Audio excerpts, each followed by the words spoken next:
Good afternoon, everyone. Dear students, today we will continue reading our chapter 2 from Snapshots. The Address, a short moving story dealing with the annihilation of a whole Jewish family during the Second World War. The story is written by Marga Minko. Earlier, we mentioned that the author herself was affected by war, and later on the experiences of Second World War formed the leitmotif in all her books. Leitmotif is a German word which means a leading motive. It can appear in literature, music, and so on. Leitmotif is a theme associated with a particular character, place, thing, or idea. It means that separate works of art of one author are connected with that certain idea, character, place, or thing. In our case, it is war. War is Marga Minko's leitmotif. This chapter has some notes of an autobiography at one level, while at another it portrays how useless war is. As it generally happens, war always brings death and destruction, and this is exactly what happened in Holland. The war affected the fortunes of many people, and the author was one of them, the author along with her family. The story is divided into pre-war and post-war times.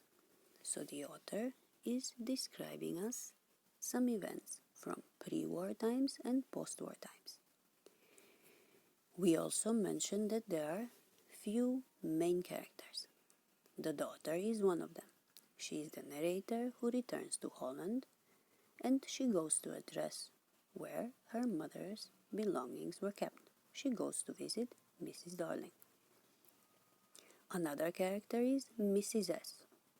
Mrs. S in this story is the narrator's mother. She passes away, and the narrator comes back to claim the things. Mrs. S doesn't appear in this chapter. Another character is Mrs. Darling. She had been described as an old acquaintance of Mrs. S, of the narrator's mother. After a long gap, she appeared again during the war. And one more character is Mrs. Darling's daughter. She is a 15-year-old girl,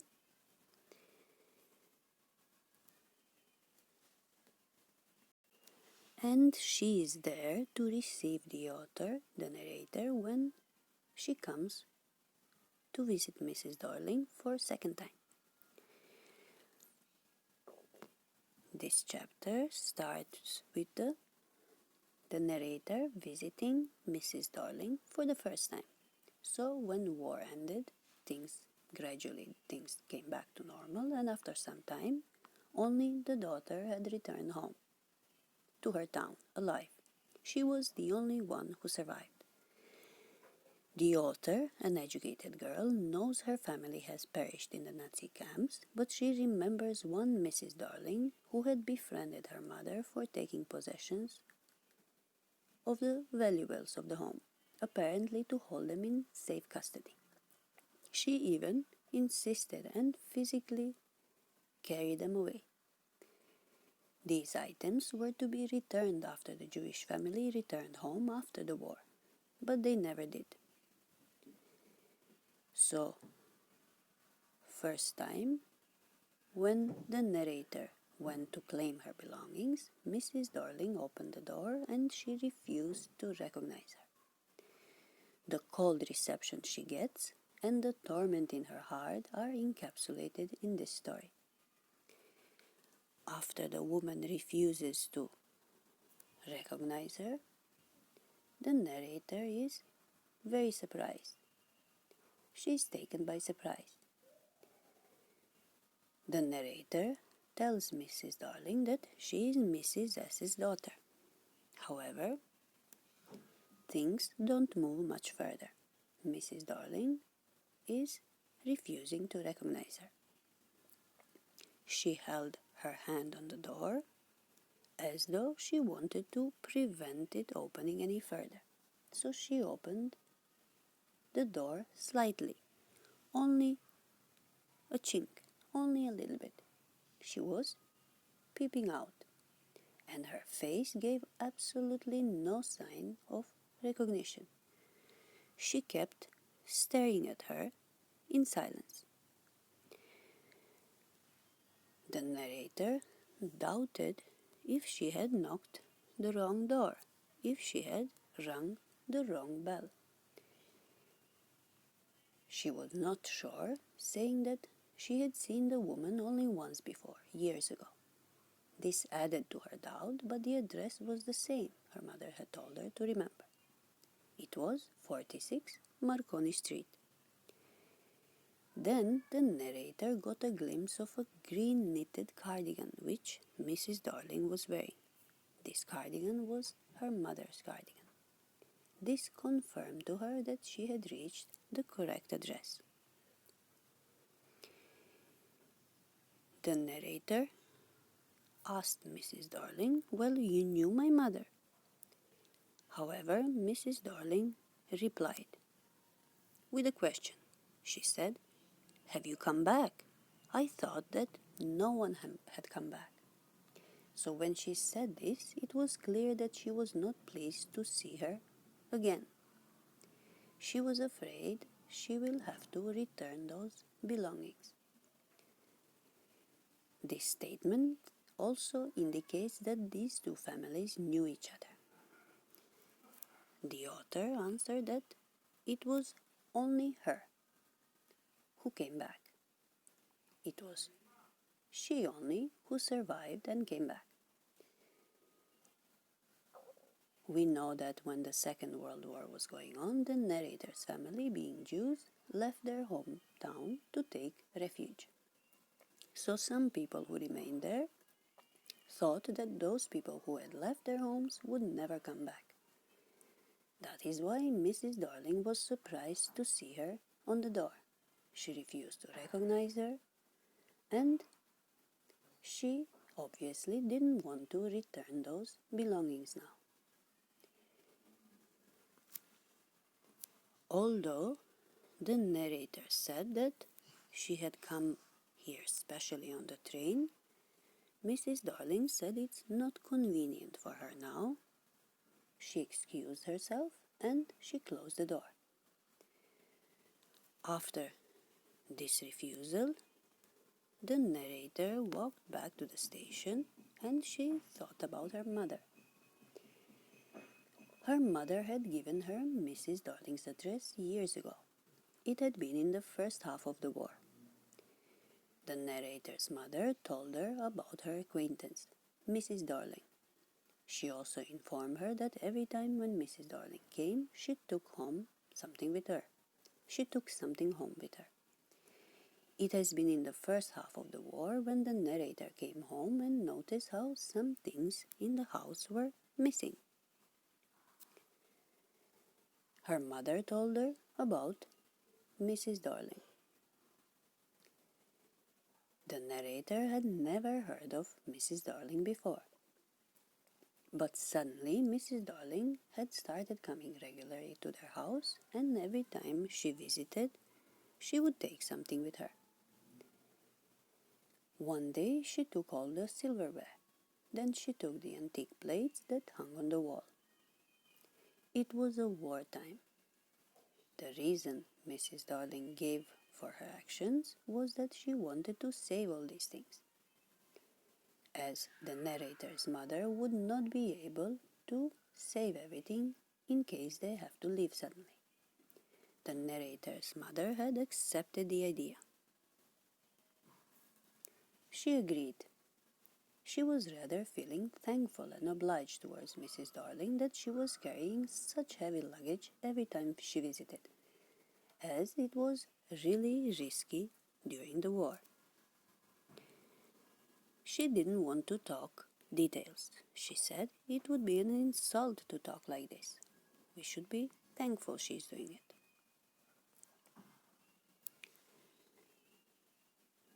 The narrator didn't seem to be convinced by these arguments that her mother gave, but Mrs. S. believed Mrs. Darling. Now the narrator arrives at the station and she tries not to pay too much attention to things on the way. She was walking in familiar places again for the first time since the war, and she was feeling a bit emotional. She thought about her mother and she thought about Mrs. Darling.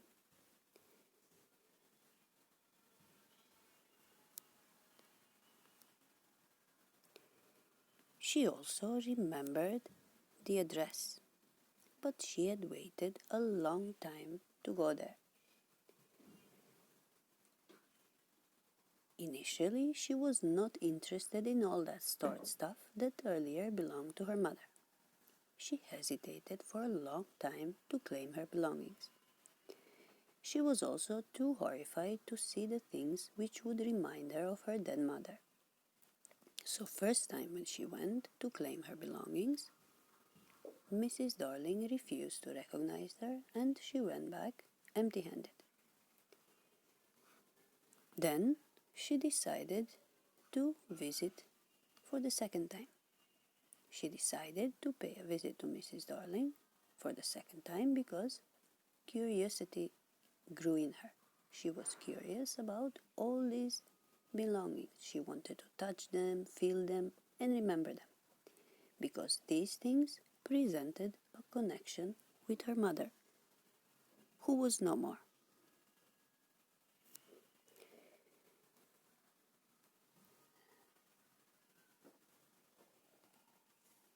So after this first visit to Mrs. Darling, she decided to try a second time. This time, a girl of about 15 opened the door and she asked if her mother was at home. The narrator asked, "Is her mother at home?" The girl said, "No, my mother is doing an errand." Errand is a task, a work or a job, such as delivering or collecting something. The author said, "No matter. I'll wait for her." No matter means not a problem, not an issue. I'll wait for her. I followed the girl along the passage. An old-fashioned iron Hanukkah candle holder hung next to a mirror. We never used it because it was much more cumbersome than a single candlestick. So the moment they entered, the author said, I followed the girl along the passage. It means she walked behind her. And then she starts seeing things that used to belong to her mother. First thing that she saw was an old-fashioned iron Hanukkah candle holder hung next to a mirror. Next to a mirror, there was this old-fashioned candle holder. Old-fashioned means usual in the past, but not now. Old-fashioned. Ideas can be old-fashioned. Clothes can be old-fashioned. People or customs can be old-fashioned. So there was this old-fashioned iron Hanukkah candle holder. Candle holder is a holder or support for a candle. And Hanukkah is a Jewish festival of lights celebrated in December. The author continues by saying that they never used it because it was much more cumbersome than a single candlestick. Cumbersome means difficult to handle, something which is large or heavy.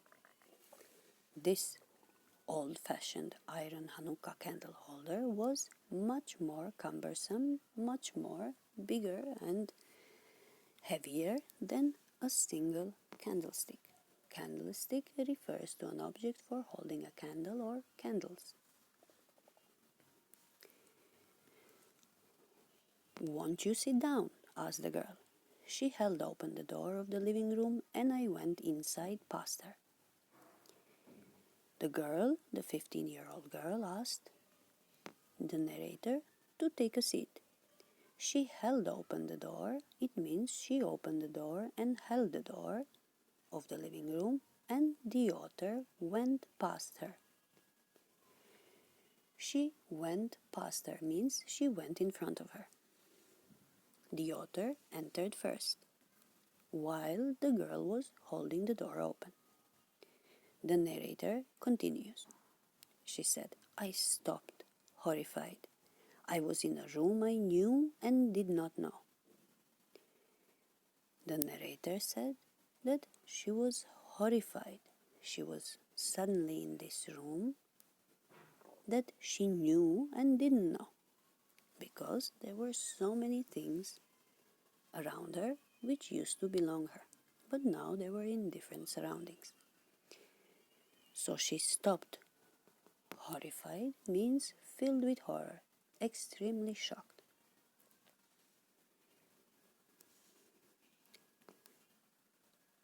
I found myself in the midst of things I did want to see again, but which oppressed me in a strange atmosphere. I found myself in the midst of things. It means surrounded by these things. And these things she did want to see again, but they oppressed her in the strange atmosphere. To oppress means to ill-treat. In this case means that the narrator was feeling tormented, burdened, or helpless. She was oppressed by these things in the strange atmosphere. She could see the things that used to belong to her family, but now they are in this strange atmosphere. And she continues by saying that, or because of the tasteless way everything was arranged, because of the ugly furniture or the muggy smell that hung there. I don't know. But I scarcely dared to look around me. She says, I don't know why did I feel so oppressed, so tormented. Maybe it was because of the tasteless way everything was arranged. Tasteless means having no taste. Food can be tasteless, clothes, or anything else. It means bland or crude, with no taste. Everything was arranged in this tasteless way. Or maybe she was feeling oppressed because of the ugly furniture or the muggy smell that hung there. Muggy means sticky, humid. It means smell of dampness.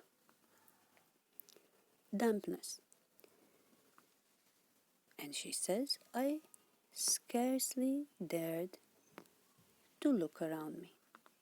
Scarcely means she barely or hardly dared to look around her. She felt horrified. She wanted to see these things, and now these things were lying there in this strange atmosphere, and she herself felt horrified. The girl, the 15-year-old girl, moved a chair. I sat down and stared at the woolen tablecloth. She sat down and then she stared. She looked intently at this woolen tablecloth. Tablecloth is a large piece of cloth that covers a table during a meal and protects or decorates it. I rubbed it. My fingers grew warm from rubbing. I followed the lines of the pattern. Somewhere on the edge there should be a burn mark that had never been repaired. The moment she sat, she started staring at this tablecloth because she remembered it. It was her mother's tablecloth. And she rubbed it. She stroked it. She applied firm pressure, and she was rubbing it, and her fingers grew warm from rubbing. Somewhere on the edge, she says, there should be a burn mark. She remembers that this tablecloth was burned, and it had never been repaired. So she remembers that the tablecloth should be burned, and she keeps searching for this burn mark. My mother'll be back soon, said the girl. I've already made tea for her. Will you have a cup? Thank you. I looked up. The girl put cups ready on the tea table. She had a broad back, just like her mother. She poured tea from a white pot. All it had was a gold border on the lid. I remembered. She opened the box and took some spoons out.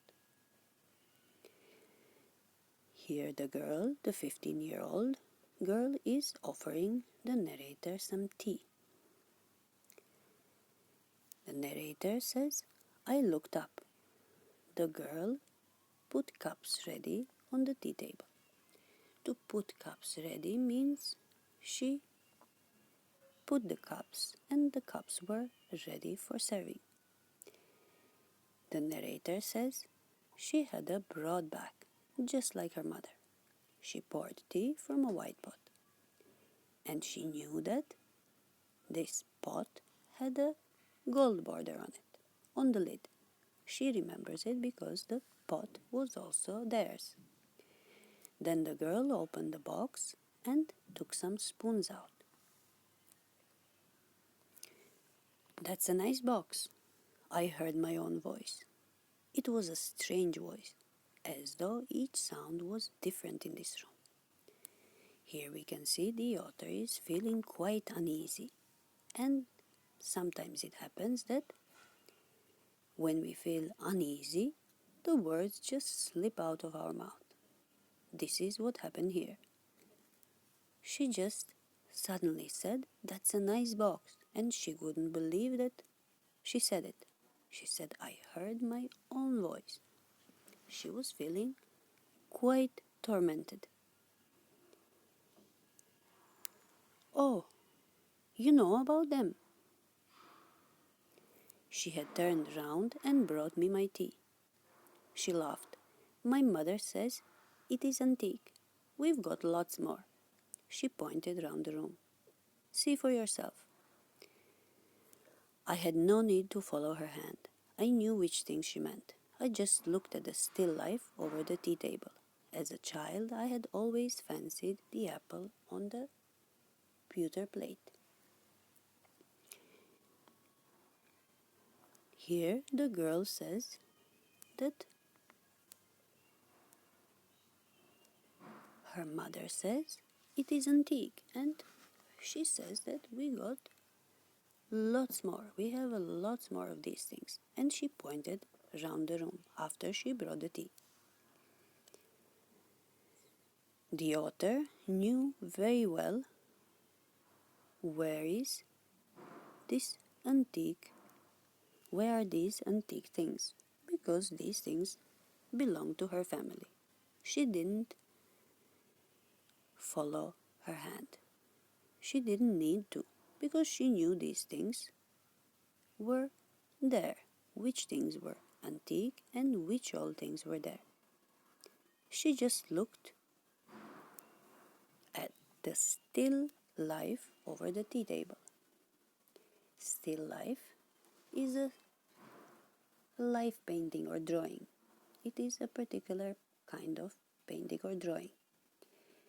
A painting or drawing of an arrangement of objects which typically include fruit, flowers, bowls, or glassware. She remembers this. One apple which she fancied. She liked this apple on the pewter plate. There was this pewter plate which had a small apple on it, and she remembers she fancied it a lot. She liked it a lot. Pewter was the chief material for producing plates, cups, bowls, and so on until the making of porcelain. pewter plate is a green mural plate from 18th century. It was very popular at that time. Plate made of zinc. So here we can see that after this first visit did not yield any result, the narrator visited again, and this time a girl of about 15 opened the door. She said her mother was not at home, and the narrator said she will wait for her. So she went inside. The narrator followed the girl along the passage. She noticed many things which were hanging there and which used to belong to her family. After they entered the living room, the narrator was horrified. She found herself in the midst of their old belongings, but these belongings oppressed her as they were kept in strange surroundings and in a very tasteless manner. Once they belonged to her family. She wanted to see them again. All these things had been taken away by Mrs. Darling, and they were kept in her house. She was hurt to see her family's belongings lying in a tasteless way with the ugly furniture and muggy smell.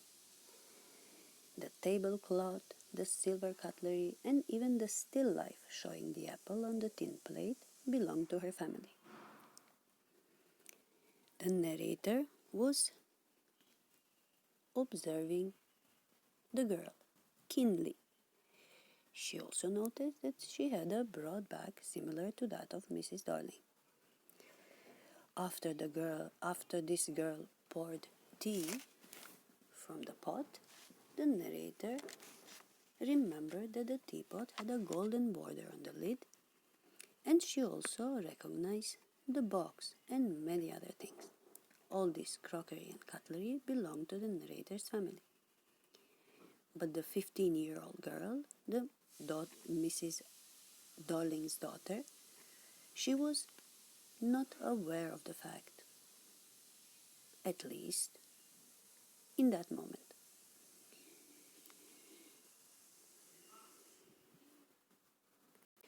That is why the narrator said, I had no need to follow her hand. I knew which things she meant. Now, Mrs. Darling's daughter says, we use it for everything. Once we even ate off the plates hanging there on the wall. I wanted to so much, but it wasn't anything special. Here the girl is cracking a joke. She's saying that once they even ate out of the plates which were hanging on the wall, which were more for decoration. She wanted to so much. And then she says, but it wasn't anything special.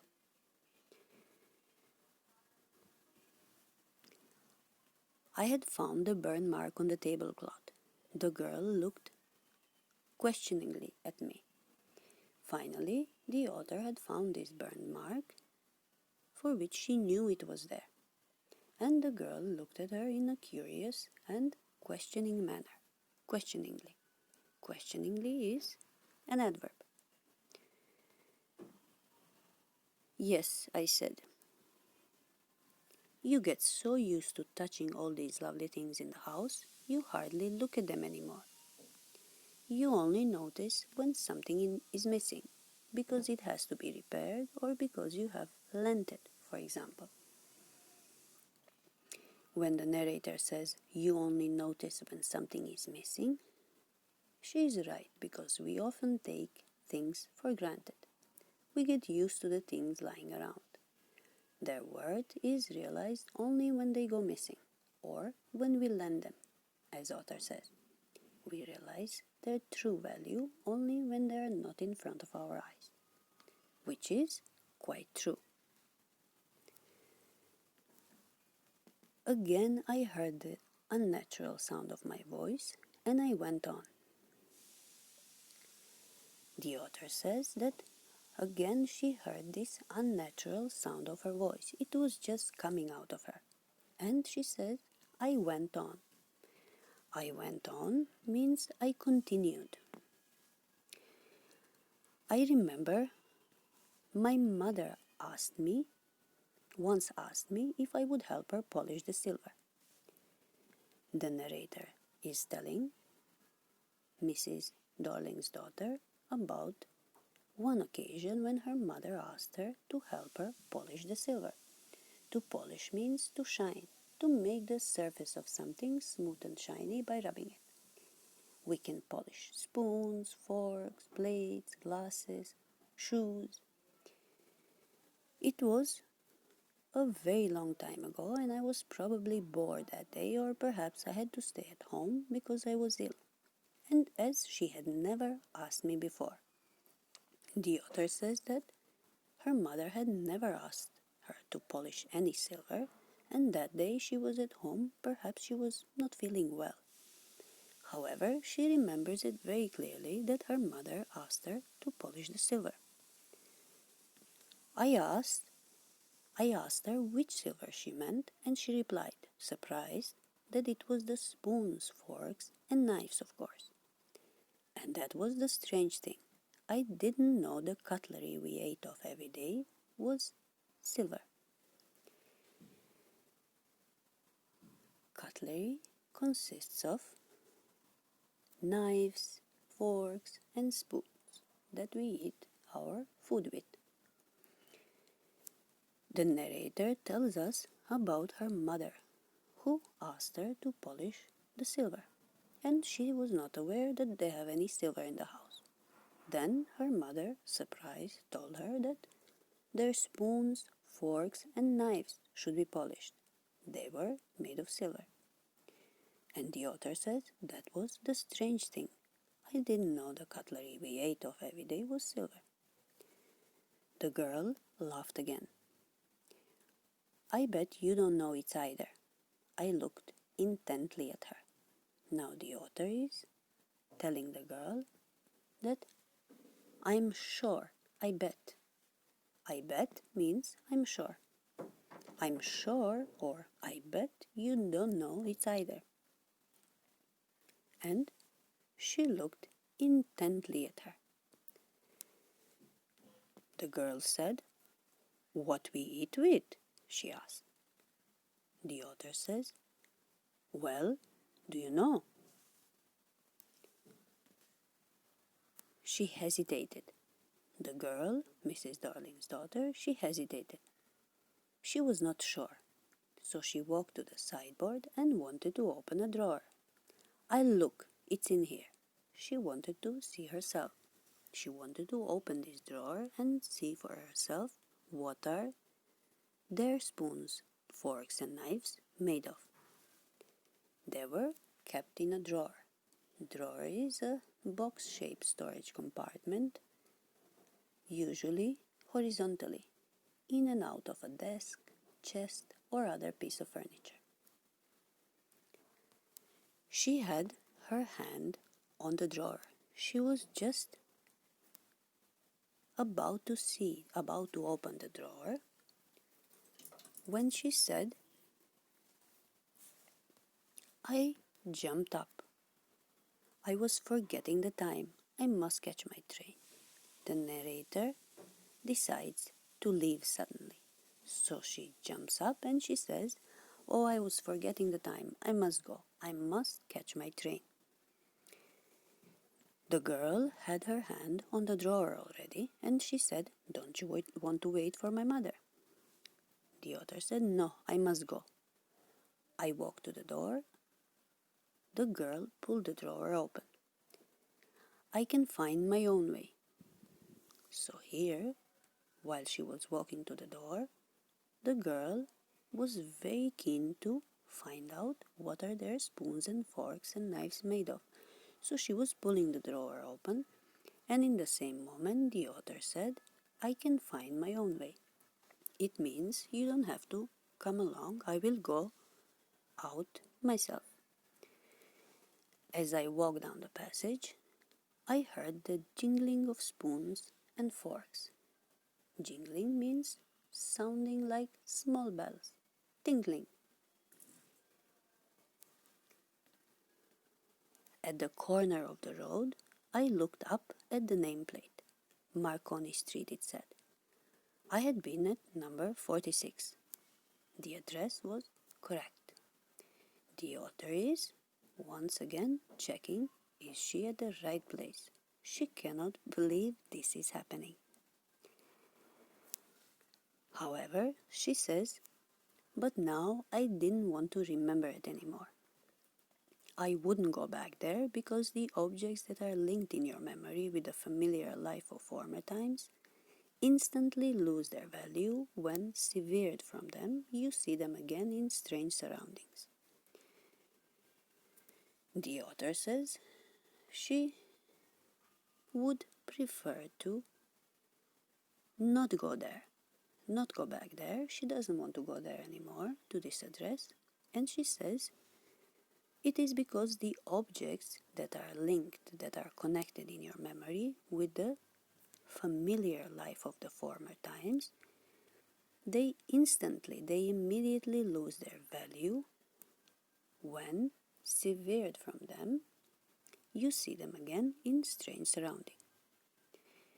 The author says, I wouldn't go back there because these objects that are linked in your memory with the familiar life, with the life you know, with the well-known life, they immediately lose their value when severed from them, separated from them, you see them again in strange surroundings. Now all these things were kept in strange surroundings, and the connection, the link was gone. She continues by saying that, and what should I have done with them in a small rented room where the shreds of blackout paper still hung around along the windows, and no more than a handful of cutlery fitted in the narrow table drawer? I resolved to forget the address. Of all the things I had to forget, that would be the easiest. The narrator says, what should I have done with them in a small rented room?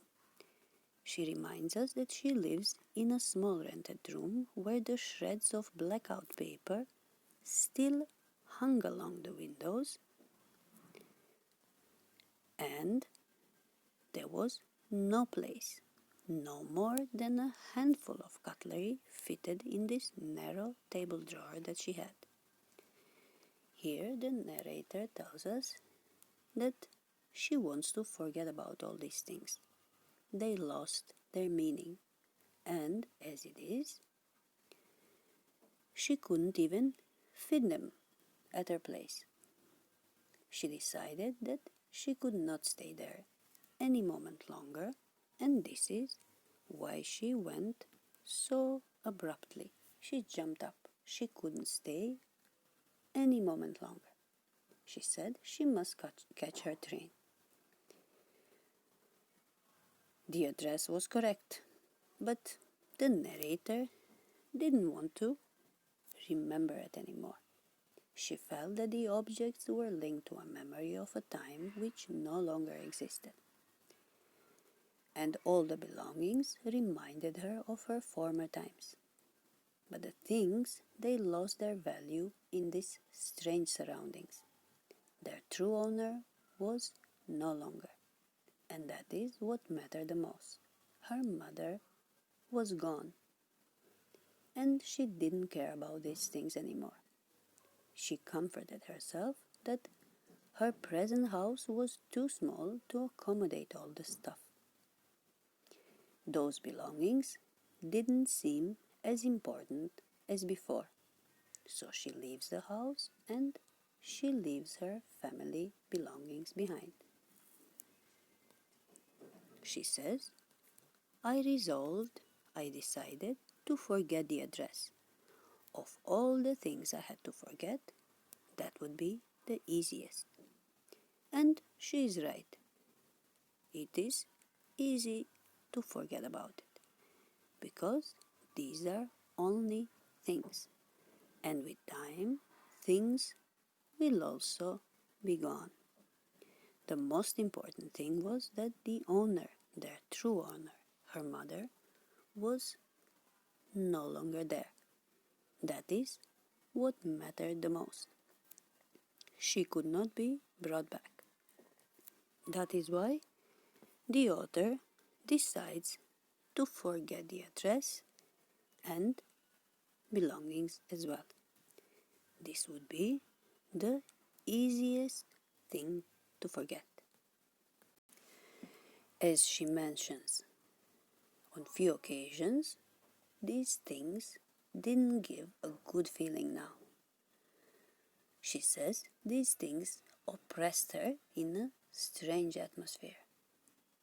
The objects that are linked in your memory with a familiar life of former times instantly lose their value when, severed from them, you see them again in strange surroundings. The author also says near the end that what should I have done with them in a small rented room where the threads of blackout paper still hung along the window and no more than a handful of cutlery fitted in the narrow table drawer. This means that during the war, and after the war, the author is living almost in poverty, in the same small room in which she sheltered during the war, the windows of which were having these shreds of blackout paper still remaining. It means they had their windows covered with a blackout paper in fear of being seen and being sent to the concentration camps where they would get tortured and killed. That is why she finds it much easier to forget about the address and the things, the belongings of her mother. Dear students, today we read The Address, written by Marga Menko. I hope you enjoyed the story. We will continue next time. Have a nice day. See you soon.